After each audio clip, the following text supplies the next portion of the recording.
Thanks for listening to Dog Dish. Before we start, we'd like to say thanks to our sponsors. Porter's Pride is a raw, premium pet food with meats and vegetables locally sourced in the Pacific Northwest. Porter's Pride will ensure freedom from allergies, healthy weight loss, an increase in energy, and a reduction in the amount of stool produced. Find out more, check out Porter's Pride at porterspriderawdiet.com. That's Porter's Pride rawdiet.com.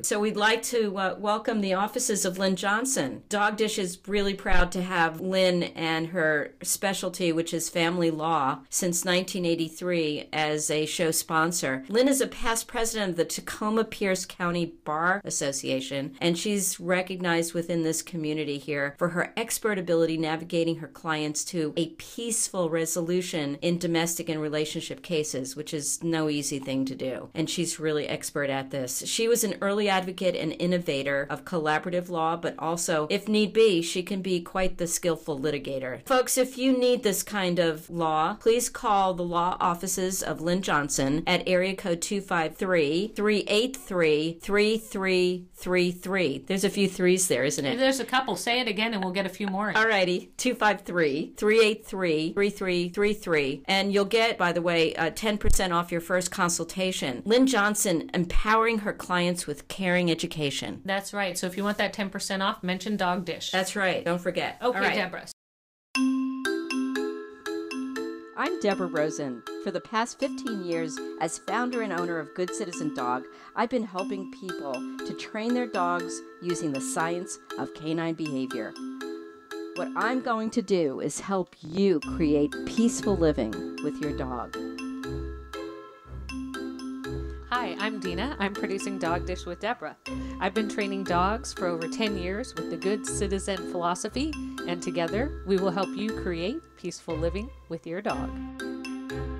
Folks, welcome back to Dog Dish. We just finished up a podcast on dog daycare, part 1, and it's such a large subject that we have so much more to share. I'm here with Kevin Kleinman. Hi, Deborah. Hi, Kevin. And our producer, Dina. What? Yeah, what? And we are going to talk more about what it means to own, operate, and conduct the safest possible dog daycare experience for your dog. And for those of you who are in our area, Kevin and Victoria have a facility in Fife, Washington, 5121 Pacific Highway East, and their phone number is 517-8115, area code 253. And then I have one that I operate out of Tacoma on I Street in the Stadium District that is quite fabulous, and that's at 207 North I Street. For those of you, and I should give you the number for us too, it's area code 253 as well, 752-6878. Now, for those of you outside of our area, one of the things, and we should review very, very quickly, that we talked about in the podcast number 1 on the subject was what to look at, what things to consider when you're choosing a dog daycare. Because as we all know, and we're trainers, not all trainers are created equal. Not all daycares are created equal. The things that we think about and care about and pay attention to are the things that should be paid attention to by all of them. But sadly, they don't, Kevin, right? Yeah. You know? Yeah. No, everyone's priority seems to be a little bit differently, and I think the thing that sets us out apart is that our dogs are always priority number 1. Well, we care deeply. We don't just want to bring in dogs because there's a payoff for us at the end of each day. We want to bring in dogs we will have success with, who will be able to matriculate into the population with whatever help they need, but that they will ultimately be successful. And that if there are difficulties, we address them, which I think is so much different than many daycares. Many daycares are frankly not equipped. They don't understand the science that drives canine behavior well enough to have the kind of impact and effect that the dogs need so that they get feedback, so that they get redirected, and so that their owners understand the issues that we have. One of the things, and your wife and I, Victoria, talked about this earlier today when we were actually interviewing a new dog wrangler for the facility in Tacoma, and that is that we really want to be able to communicate effectively with the owners and with the dogs so that they understand what their dog's daily experience is when they come to our daycare. It's not only just a dog daycare, it's actually like when children go to daycare. They're of that age. Say more about that. They're about 2 to 3 years in age, and so they need constant feedback. They need constant shaping and molding. They get a general sense of what they're doing there, but that's about what they get. It's about feedback. Right. And so we're giving feedback to the dogs, Kevin, right? Yes, exactly. While they're here. We're constantly letting them know what's okay, what's not okay. Hey, don't do that, or let them play. Right. Yeah, mostly we want them to play. Yeah, exactly. But then there are times like with kids in the playground where they get overstimulated and it creates whatever emotion and they behave badly. Sometimes fear, sometimes anxiety. They can't contain it, and they do something that another dog doesn't necessarily either like or understand. And so we have to give that dog the proper feedback. And of course, the way we do it is very gently. I mean, we step in, we separate them, we redirect them. If ultimately they keep that behavior recurs, we'll give them a short timeout in a crate. And what I want to say is that some people listening to this may think, oh, we don't want to use a crate for a timeout. That'll tell the dog that the crate is a bad thing. And really what I want to tell you is this. Those of you who have children, some of you don't, a timeout for a child is very similar. What you're doing is you're saying to that child, when you behave this way, you do not get the luxury of being in our company. You do not get the privilege of playing and being with your friends. You need to be pulled out of the group, and you need a little time to think about that so that you can come back and behave differently. Yeah, exactly.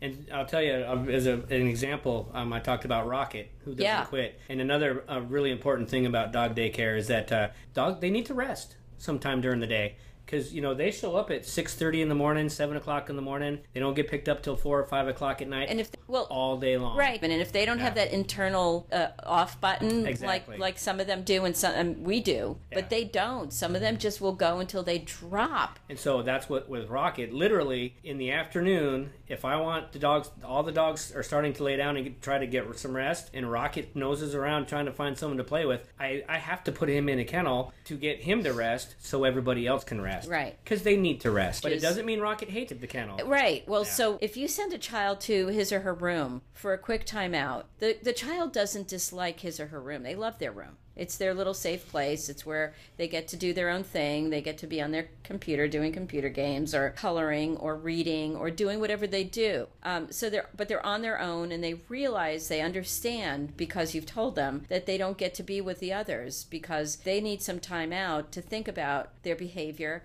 and to come back after thinking about it and behave differently. So the same thing applies to dogs. They go to their crate. They don't get to play. They know that. They're not staying in the crate very long. In fact, a timeout for a dog, folks, is no more than 2 minutes because their brains are not complex enough to hold on to the information about what they did to remember, if you've kept them in there too long, that they've done something wrong. So you only want to have them in the crate for a couple of minutes, then they're out, So and then you have the option to do what? Well, you can let them go play and direct them and let them be and see if they've learned from what the timeout was supposed to teach them, or not. Or not. And if not, if they behave badly again, what happens? They get another timeout. A very quick timeout. But believe me, folks, successive timeouts in a crate will do more to give your dog an education about what is the right behavior and what is not than anything else that you can possibly do. But we do this with a certain amount of care and expertise that it really, really works. Exactly. All right? So what else do people want to think about when they're considering a dog daycare? I would like to know how qualified somebody is to get the new dog into the pack. And we touched a little on that. I'd like to touch on that again. That's a good one, Dina. Well, yeah, you have to know what signs to look for. You have to know, again, knowing your dogs that you already have there. Who do you want this new dog to meet first, and who do you want to wait and see see, to get them comfortable first. There's a lot of things so we kind of stagger it sometimes, right? Exactly. We take the least reactive dogs initially to make the new dog's entry into the daycare less.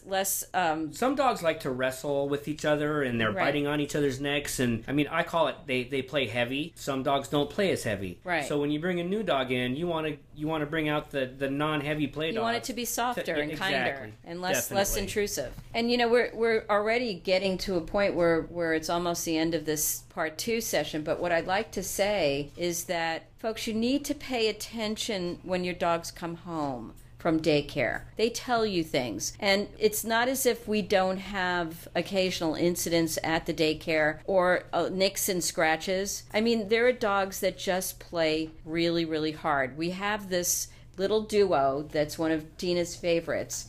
It's a pair of Boston Terrier brothers. Mm-hmm. They're not related, but they're you would think they were twins. Yeah, they're the same age. They're Diesel and Cooper. Belong to our good friend and actually our show consultant. And Diesel and Cooper, they are so funny. They run in tandem, and one is grabbing a hold of the other's cheek the whole time. And somebody looking from the outside on this will think, danger, Will Robinson, danger. Oh, the horror, they're hurting each other. Yeah, right? But it's not. For them, that's normal or normalized play. I'm going to be really careful about introducing a new dog into a group that has Diesel and Cooper there at that particular point in time. What I might do is bring Cooper in first, because he's definitely the more docile of the two, and have them meet him first. Then I'd pull him out, put Diesel in, and have Diesel get to know the new dog before I put the Diesel Cooper duo together with this newbie. I mean, it would be overwhelming for any dog, but for a dog that might have a little bit more sensitivity or is shyer or has more timidity within their DNA, and like us, Dina and Kevin, I mean, some of us come out way more extroverted. Some of us need a more gentler approach because we're introverts. So if someone comes up to us on the street that we may have met once before and says, "Hey, Kevin, how you doing? Man, how you been? I haven't seen you forever." They're slapping you on the arm. Yeah, I know. I mean, that more timid person, like a more timid dog, is going to step back and say, as Dino did before, what?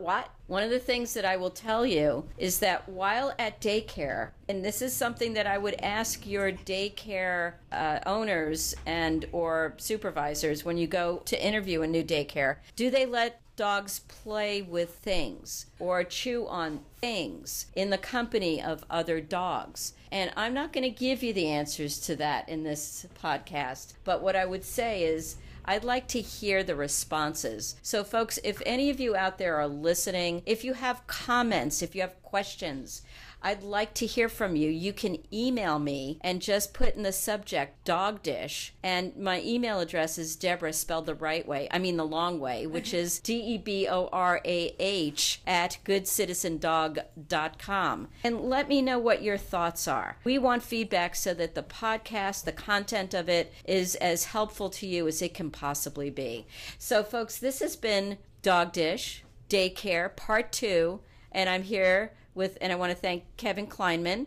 Thank you, Deborah, for having me. And our best producer ever, Dina. What? And thank you, folks, for listening, and we'll look forward to your feedback. For 15 years, Good Citizen Dog has been the premier destination for dog training, dog daycare, dog boarding, and grooming services. Good Citizen uses the most modern, positive, reward-based training techniques. With our 2 locations in Western Washington and across the country, Good Citizen Dog is creating peaceful living with your dog. For more information about services or for franchise information, go to goodcitizendog.com. That's citizen with a Z. Or call 855-936-3649. That's 855-936-3649.